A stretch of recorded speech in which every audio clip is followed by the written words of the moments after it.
Welcome to It's All Your Fault on True Story FM, the one and only podcast dedicated to helping you identify and deal with the most challenging human interactions, those involving high conflict situations and the people involved in them. I'm Megan Hunter, and I'm here with my co-host, Bill Eddy. Hi, everybody. We are the co-founders of the High Conflict Institute, where we focus on training, consulting, coaching, classes, and educational programs and methods, all to do with high conflict. In today's episode, we're going to talk about the impact inside the workplace when high conflict is happening outside the workplace. But before we start, please send your questions to podcast@highconflictinstitute.com or on our website at highconflictinstitute.com/podcast, where you'll also find all the show notes and links for today's episode. So, Bill, how's it going? What have you been up to this week? Well, this week, getting ready to take a vacation for 3 weeks in New Zealand. But I want to mention that a week ago, I was in Hawaii for work. So I want you to empathize with me. Oh, sorry. So sad. No, I it was hear you. beautiful. It was beautiful. It was wonderful. And the people are great. And as I told them there, the temperature in Hawaii is just like room temperature all day and all night. And I said, how can I get any work done here? But we Right. did.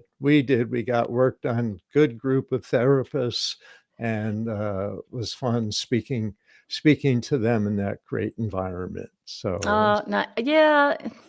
Look, a great environment just helps. I was talking to someone in New South Wales in Australia a couple days ago, and I said, "Oh, it was she lives fairly close to Newcastle, where both of us have been a few times."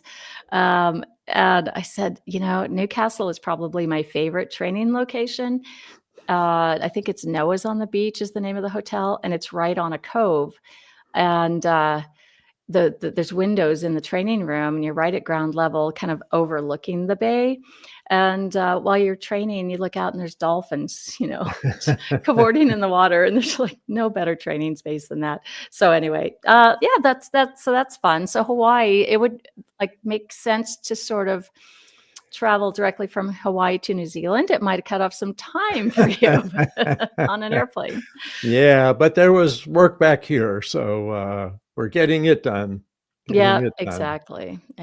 I was in your neck of the woods in San Diego last week, and it was kind of an inspiration for the topic we're going to have today. And then I did another training along with one of our speakers, Sandra Just from Colorado. We trained in a school district in California for school psychologists and other mental health professionals and educational professionals who are, really struggling with some difficult things, high levels of I think their school district has the most children in care. Their district has the most children who are in juvenile probation, and the most who with English as a second language. So I think a lot of opportunities for conflict, and they're just a really wonderful group. So it was a lot of fun. It's just amazing how every setting, every profession, occupation, every culture, every geographical area has high conflict people, high conflict behavior. But what's great is the patterns of behavior are predictable and the ways to manage them are predictable. So I'm so glad you got to be there and give them a hand. Yeah, it's great group of people. I was also thinking about Hawaii and you training therapists. I was flying to Australia once, I don't know, 12 years ago or more, and flew through Honolulu instead of straight to Hawaii. And going from the plane to baggage claim, because I had to recheck my bags, or I think I was staying overnight actually, and flying out the next morning. And just walking to baggage claim, the woman next to me, we just walking together, we started talking, and turns out she was a therapist there in Hawaii. And she's been trying to get us to come to Hawaii since that meeting. I told her a little bit about what we do, and she loved it. So I'm hoping maybe she was in your training, but who knows?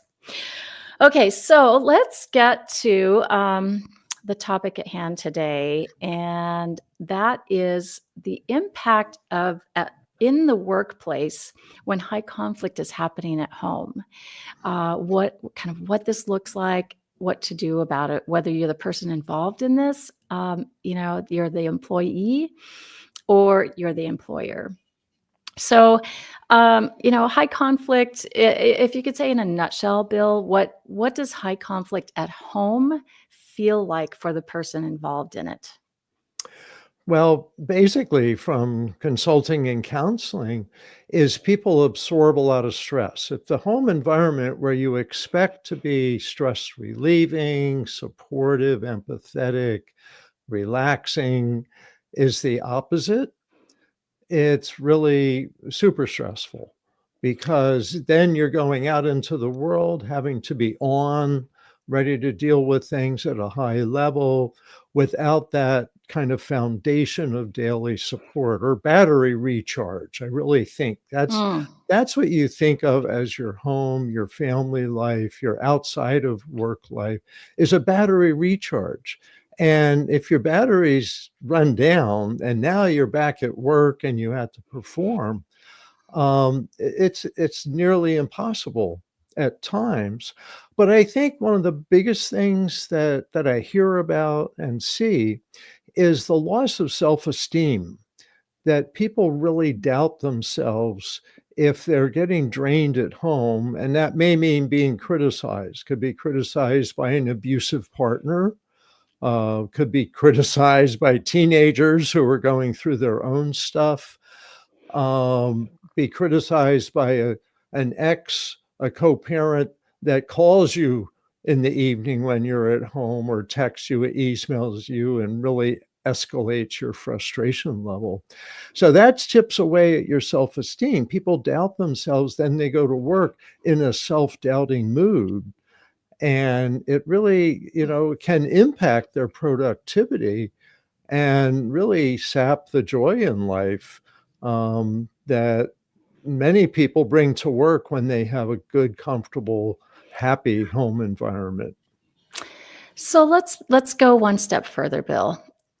Criticism is one thing, and it is challenging to put up with. And criticism may come, particularly in high conflict, is a lot of times put downs, right?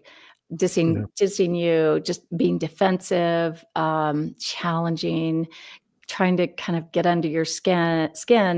And yeah, that causes a lot of stress.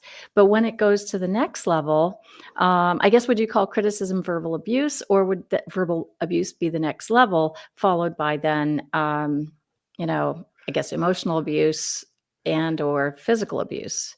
Or are they kind of, I wonder sometimes if verbal and emotional abuse, I mean, they're the same thing, aren't they?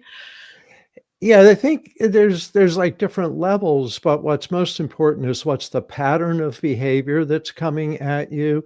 And frankly, once you've had physical abuse combined with verbal abuse or criticism, you don't need more physical abuse to feel that level of fear.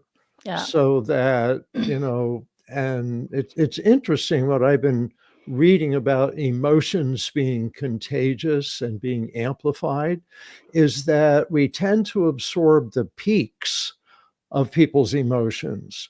And so if someone's Mm. average is at a 50, whatever that means, but occasionally there's 100, let's say that's physical abuse.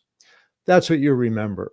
That's what you carry with you. This person is a danger of 100 to me. This person thinks Mm. of me at the 100 level of that I'm, stupid or incompetent or whatever. And that's what we tend to remember. So the most extreme behavior that someone is exposed to is often the most remembered behavior. That's interesting. Really interesting. And it makes sense. Yeah. Complete sense. Uh, and high conflict is crazy making, right? Especially when you're being blamed and you are at those peak emotions, and then you start thinking, am I the problem? Because maybe I've reacted or overreacted outside my norm. And now I look like the crazy one. And now I start all this self-doubt and the Mhm. crazy thinking begins. So you combine that with the depletion of self-esteem and just the the exhaustion. So Yeah. you show up in the workplace like that.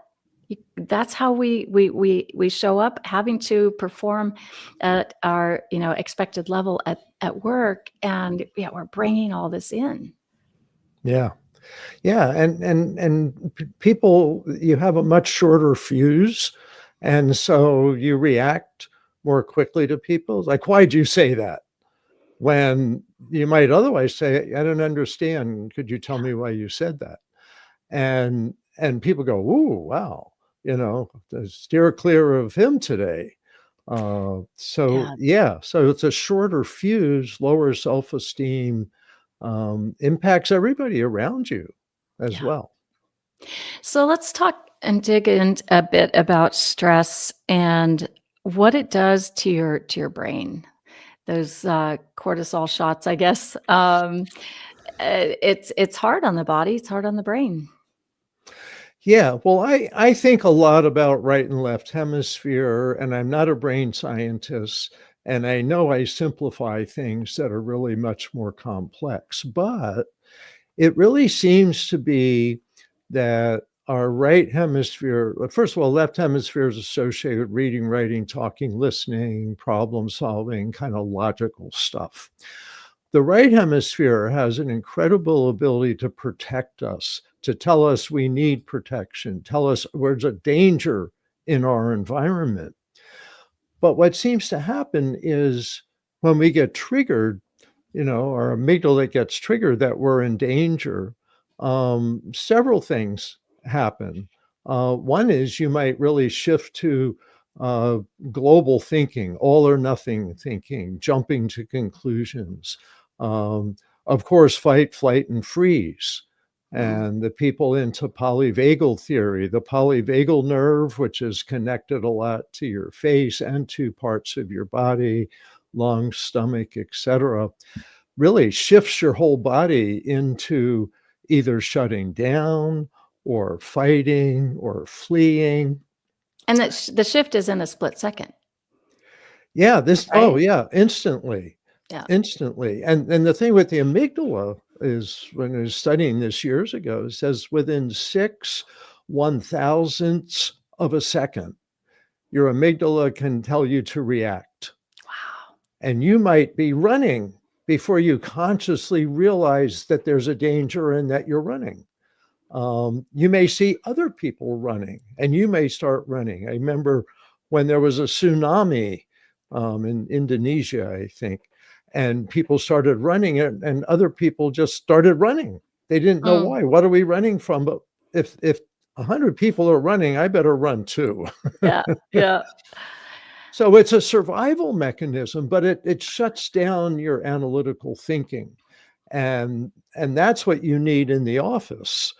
But if you're in fight, flight, or freeze mode coming into the office, you're not going to be able to do much problem solving of the nuanced type that most jobs require today. Mm, mm. Yeah. And a little bit more on that amygdala response. We've talked a lot about. I like to talk about conflict tolerance and kind of which way Hmm. we lean in Yeah. ordinary everyday life, right? And so, is it? Are you a conflict avoider? Or are you more conflict comfortable, right? So I think about my husband and myself, and he's a conflict avoider through and through, right? And I'm more conflict comfortable. However, when I am in fight or flight, right? And I've been in a couple situations where I've observed when I've kind of been under verbal attack, actually in a work, not in a training situation. Mhm. And someone really got in my face, and my amygdala did its job and said, "Hey, whoa, there's going to be a problem here." I didn't lean naturally into fighting and being conflict comfortable, which is my normal state. It's I wanted to flee. Yeah. That was the Yeah. feeling I had. So, that's kind of been an addition in my training lately is even if you think you're conflict comfortable, you might not be in that high conflict situation. So, Yeah. No anyway, all one right. No one's immune from all of these. We all have the whole range of responses. Some people have more pattern of this, some more pattern, some, like you said, some people more conflict comfortable, other people not. So these are normal human things. Yeah. It's a question of whether we're stuck and whether it's really a self-defeating pattern. Right. That's where it gets important, because I think you talk about training. I remember several years ago in a training where I'm explaining this and that, and someone says, Bill, this will never work in my situation. This will never work. And your methods, just aren't that good. And I remember going, well, wait a minute, you've got to realize it. And then I realized, wait a minute, I'm defensive. Yep. And so Instantly. I need to give them an ear statement. And so I said, wow, that must be a frustrating situation you're in. I thought this stuff wouldn't work too, but it keeps working. So, it's worth a try, but It's up it's to up to you. you. Yeah. And Up to you. just shifting myself, and that shifted for her is that she didn't have to be defensive that her situation was hard. Instead, it was like, I wonder if I can apply some of this. Maybe some of this might work. And Yeah. Whereas if that's you'd have often where people start. Yeah. yeah, and if you'd been defensive in those moments, it would have just shut the door for her to even experience it, right? Because I've And had that shut the door for the whole rest of the group going, boy, this guy's pretty defensive. Right, and he doesn't know how to handle conflict. Right, right. Yeah, yeah, it is kind of fun to have those experiences in a live group training, because I've had that happen too, and it's, not very often, and it's more maybe in my conflict influencer classes where I'll get someone that says, "I've tried all this and it doesn't work." Yeah. So then, I say the same thing. It's like, oh, that's well, let's try let's explore that a little bit. Let's see if we can tweak something to see if we can make something work, right? Yeah. And instead of saying, well, of course, if you were doing it the right way, maybe it would work. So yeah, we never do that. All right. So circling back to the workplace. So if you are the person who is in this situation at home, and we know this happens a lot, and you have to go to work, right?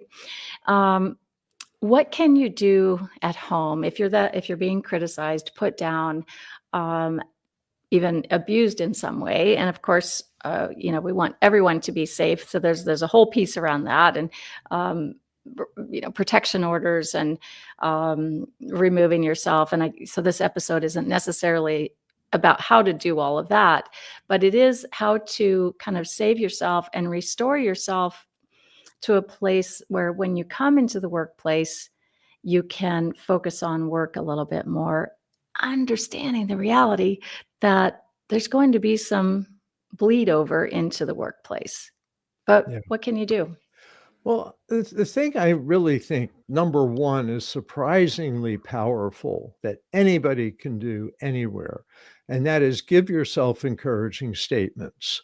Some people call this affirmations, but the idea of, I can get through this. I'm a good parent. I'm a strong employee. Whatever your short phrase is, what's important is it has some power to it, that it's true, and that you repeat it a lot to yourself. Okay, so it needs to be true. So you have to believe it. You can't just be telling Yeah. yourself some garbage affirmation that belongs to someone else. But I've been through this before in a really tough situation, and I got through it. Wasn't easy, Yeah. but I got through it. And then you want to repeat that a lot. Yeah. Okay. And keep it simple, a sentence or less than a sentence. And what to do. Some people put this on their bathroom mirror, like a yellow Post-it sticky. If that's not comfortable, put it on your car mirror and then take it off so you can drive safely. But sometimes just taking a deep breath can also help. But if you're driving to work, that's a great chance to give yourself encouraging statements. Don't absorb other people's stuff. My favorite encouraging statement, because I work in this business, is it's not about me. It's not So about when me. somebody's really angry and upset and they look at me and say, "And it's all your fault, Bill," that I can tell myself, it's not about me. They're going through a stressful time. What can I do to be helpful to them? So it just skips me getting into the defensive mode. And I think that can help people going to work to kind of reorganize and get yourself ready. Just reciting a Mm. few encouraging statements. I know when I go into a high conflict mediation, it's going to be stressful. I'll probably get blamed for doing something wrong at some point. And I put on my armor. I say, it's not about me. I'm not responsible for their outcome, just my standard of care, doing my best job. Often the issue is not the issue. And I can't change how they think.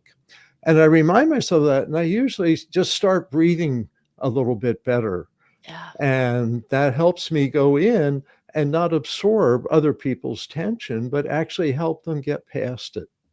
So let's talk about the brain research around that. Is there some science? Because I know you and I were talking just a couple of months ago about the encouraging statement serving as almost a block, like a football block or a shield from absorbing the negative emotions. Am I getting that right? Because I've been talking about it a lot lately, and it makes sense to me that even if someone is berating you or criticizing, or you're in that maybe a little bit of heightened state because of a negative interaction, in those moments, if you're telling yourself encouraging statements, can it block those negative emotions absorbing into you in that moment?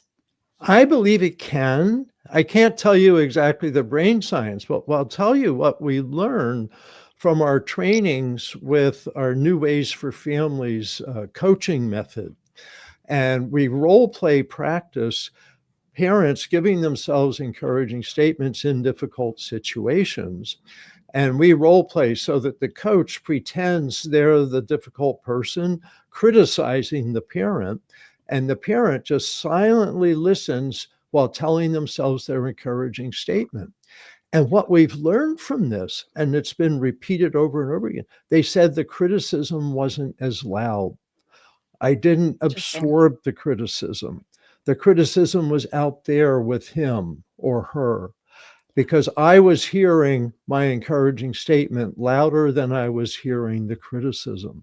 Now, I don't know the brain processing there, but the reality seems to be you can dampen this, you can turn down the volume of criticism by turning up your encouraging statement. That is so fascinating, and it takes you out of the crazy making almost Yeah, automatically too, right? Like, now I remember this isn't about me. The other person isn't a bad person. This is a piece of right. them that doesn't know how to do it differently. They lack the So skills. they lack Yeah. the skills, and so I don't have to take that on, and I just have to focus on what to do. I can give myself encouraging statements first. This is very powerful. Okay, so on that drive to work, or even putting on your calendar like a reminder at 7 a.m. every day, uh, just type some of those encouraging statements in there and have it on repeat. And Yeah. so that you start your morning by looking at those, just anything like that, pop up on your phone. Um, Anything you do, whether it's breathing, but it's definitely giving yourself encouraging statements is very helpful. So now you're in the workplace. Now you've kind of been able to um, build yourself up a little bit and not feel so stressed, and giving yourself an ability to focus more on your work. But I'm sure your stress is still a little heightened. And Mhm. now you're at work and you get that text message, phone call, usually a text message. And yeah, and you and I've had probably hundreds, if not thousands of clients say, I get that text message and it's instant, right? It's just huge. It can just set your whole day off. So, we like to tell people, just be careful what text you look at. And nothing is mostly these things don't require emergency reactions and responses, but the high conflict nature of it, put you, they take their crisis and put it on you. And you have to remember that their crisis doesn't have to be my crisis. And, Mhm. and I don't have to fix their crisis. Right. So anything else you can do when you get that text message at work and you do look at it. I Well, recommend waiting till 7 p.m. to look at it yeah, till you're off work. But if you look at it, then you're probably going to need a method for yeah. dealing with it. Well, I think, of course, I think of the Biff method and think, first of all, do I need to respond? And if I do, using a Biff would be the best response. And sometimes I respond when other people wouldn't, because I think there's some misinformation that needs to be straightened out before it gets, momentum going. Yeah. And so, brief, informative, friendly, and firm, works with emails, works with texts, 2 or 3 sentences often, all you have to do. But I think taking a step back, going, do I need to respond?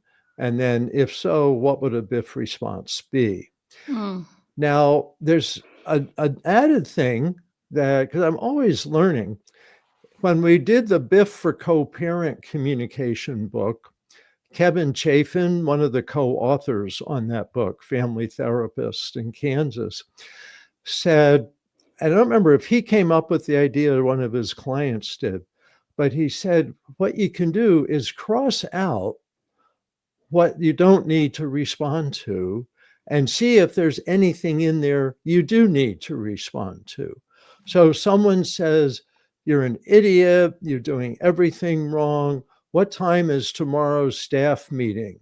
And by the way, you don't even understand what happens at staff meetings. So the first 2 sentences you can cross out. What time is tomorrow's staff meeting? Well, that may need a response.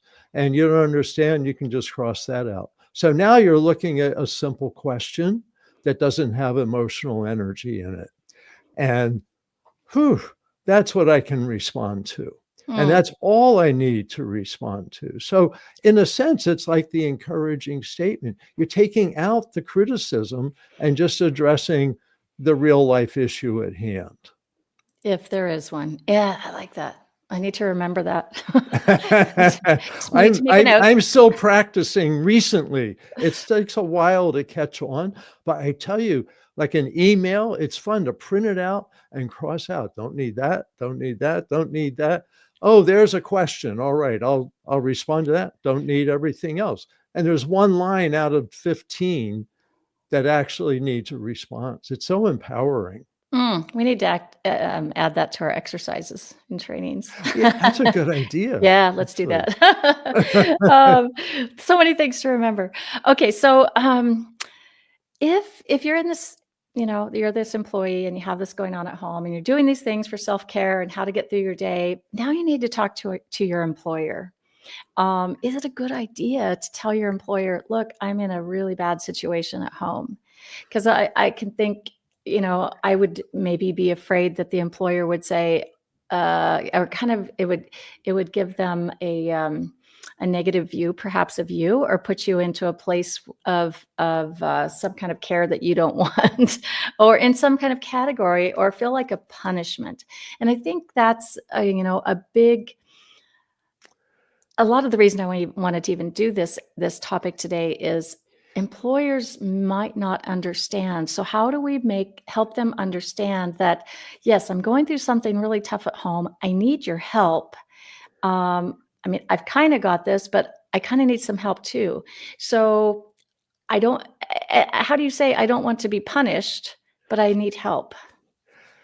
Well, my first thought, being a therapist, is that you may want to first talk to a therapist, such as an EAP. Your company has typically 3 EAP appointments you can get fairly short notice at no cost.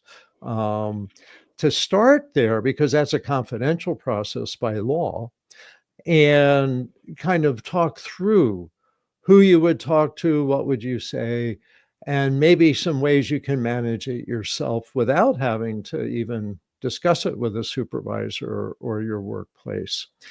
It's true, as you say, that, I don't know, 50-50 chance that employer won't understand and will be critical versus will understand and be empathetic. Yeah. Totally depends on the personality of the supervisor, the nature of the workplace, all of that, the stress Policies, level, stress level. policies, and the stress level of the person you're disclosing to. Yeah. Because they may have something happening at home too, and they're like, "Oh no, I don't want this. I don't want to deal with this. You go away." Yeah. So that's what I think is talk to someone who has to be sympathetic to start with, like a Mm, therapist. yeah. Um, but I think if you do talk to a supervisor or to HR, that you need to don't make it too heavy. Some people just open up the floodgates, and that can intimidate and worry the employer. So instead, you want to say, you want to be matter of fact. There's a problem I'm dealing with, and here's how you can help me, or Mm, here's something I'd like some help with, so that it's a small. We have the saying, keep the conflict small. right. You want to keep it small so the person doesn't feel burdened and actually can be helpful. I'm looking for some solutions here. Do you have any ideas or resources? So that because if you just unload, you know, the workplace, has mixed priorities, Yeah. not just employees, but also the supervisor's time, the bottom line, all that stuff. So sad to say, but I think you have to be realistic. And we have stories of people telling employers too much Yeah. and the employers then being harsh with them. And then you feel punished at work Yeah. and you're And being punished punished at at home. home. So there's not a really good place for me to be, except maybe on a jog by myself or reading a book or something. But yeah, we want to be able to get some support at work. So I Let like me that. Keep it simple. Let me add one more thing is along the lines of talking to a sympathetic person, therapist, et cetera, talk to a friend. Talk to a friend about what's happening at home, what's Yeah. happening at work, because a friend can just listen and doesn't have a responsibility, but can be empathetic and supportive. The worst is not talking to anybody. You want to talk to somebody because that connection will help you feel like you're okay and it's just a problem to solve. And if you're the employer, whether you're the supervisor that this employee is coming to discuss this with, or you've noticed that you have an employee that maybe something's different now, and they're highly skilled at their job, but things just, maybe they're getting into some conflicts, or they're seeming very stressed, or not very friendly, or depressed, or any of that, right? Um, or even if they do overshare a bit. Um, what can you do as an employer? My inclination is to say mostly the same thing as we've been saying for the employee. And you and I both do a lot of HR training and teaching them ear statements, empathy, attention, and respect. Say, yeah, have a seat. Let's talk. Tell me what's going on. And to have empathy for the person Yeah. and to start there, start with an ear statement. Don't start with policies and rules and solutions. It's just like, men get criticized by women for trying to solve problems Right. before just giving some empathy. And it's the same thing in the workplace. It's so tempting, and women do it too. They go, here's the problem to solve. And Well, it's because like, because we're at start with work, ear. right? When we're Yes, at work, we're in problem-solving mode. That's why we're there, and so it can be you really have to flip that and go into just, "I'm gonna be in a little space here of giving this person some space, giving them a safe place to talk, and maybe if they ramble a little bit, that's fine, but giving them some grace." And I think Yeah. opening that door so they don't feel like they're going to be punished if they share. Now, and there are going to be those who do overshare. And if they are the high conflict individual and they come in, they're probably going to want a lot of leeway and a lot of, there'll be some blame associated and things like that. So you also have to be careful as the employer. But I think to give someone, just realize that this person is probably struggling with some trust issues if they're being abused in some way at home or having to deal with a lot of criticism or put downs, and being dismissed and all of those things. So giving them some ear and then asking, how can we support you through this? Yeah. What can we do? That's the We next step. we Yeah. might have some limitations, but let's see, how we can walk this journey together so we can help you be successful at work. And even just that, even if nothing happens after that, you've at least helped that person feel like they're in a place where they can just be themselves. And even just that can solve a lot of the issues. And you know what, Megan, your tone as you said that is just spot on. And that's what people need to know is your tone makes a huge difference saying, let's see what we can do now. I mean, in 5 minutes, you could totally turn around Yeah. how an employee feels. And they might go, hey, somebody cares, somebody wants to help. We have a solution in mind. I feel so much better. And Yep.